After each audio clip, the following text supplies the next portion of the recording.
Итак, смотрите, в чем проблема? В данном случае нижняя челюсть слегка отодвинута назад. Вот мы сейчас увидим, что произошло, и она перекрывает дыхательные пути. В результате нарушается продвижение воздуха. К сожалению, это сопровождается остановкой дыхания во сне. Поэтому первая рекомендация, конечно, прийти к вам на длительное обследование во сне, да, Роман Вячеславович? Ну, мы можем провести специальное исследование под названием полисомнография, когда мы надеваем на человека датчики, смотрим, дышит он или не дышит, как при этом работает сердце, не нарушается ли ритм. И мы можем точно поставить диагноз, и мы можем оценить степень тяжести и прогноз. Ну и дальше решить вопрос, как лечить. Итак, проблема здесь вот какая. Нижняя челюсть отодвигается назад во сне. Она и так-то устроена особым образом. Да, у нас здесь. ретрогнатия, смещенная назад нижняя челюсть. То есть так устроено лицо у человека. Но сегодня мы вручаем подарки, поэтому вносите, пожалуйста, подарки в студию.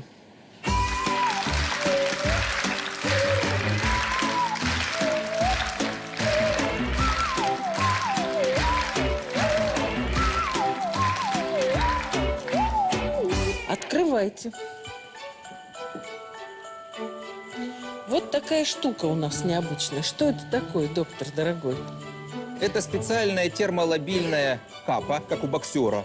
Она опускается сначала в кипяток, становится мягкой, потом одевается на верхнюю челюсть, а нижняя челюсть закрывается выдвинутой вперед. То есть эта капа дает возможность челюсть выдвинуть, да, и освободить проход для воздуха. Соответственно, она у каждого пациента индивидуальна. Это получается слепок его челюсти. И дальше человек может вечером перед сном ее одевать и фактически с ней спать. И мы действительно ситуацию можем существенно облегчить у пациентов с ретрогнатией, со смещенной назад нижней челюстью. Показывайте, что надо делать. Наливаем кипяток. Эта капа готовится в кабинете у врача, правильно, да, Роман Вячеславович? Да. Сейчас мы ее опускаем в кипяток. Она в течение 15 секунд размягчается. Кипяток, не надо. Будет жарко. Сейчас она немножечко остынет. Так, потрогайте язычком сначала. Горячо? Нет. Так, теперь выдвигаем вперед нижнюю челюсть и сдавливаем. Стоп, сдавили, все, оставили вот так. Так, и держим. Сейчас делается все застывает.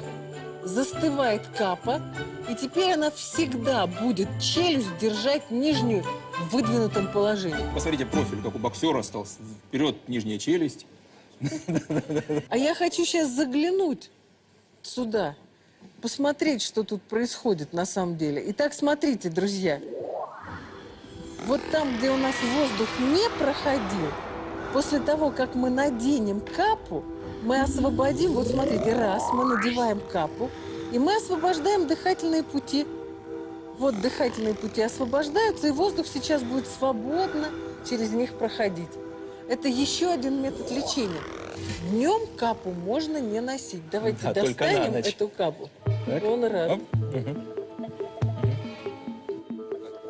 И давайте покажем, что она имеет индивидуальные отпечатки.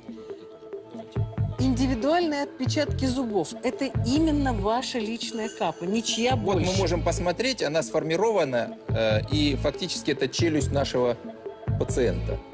И, соответственно, это персональный такой загубник, который помогает лечиться от храпа.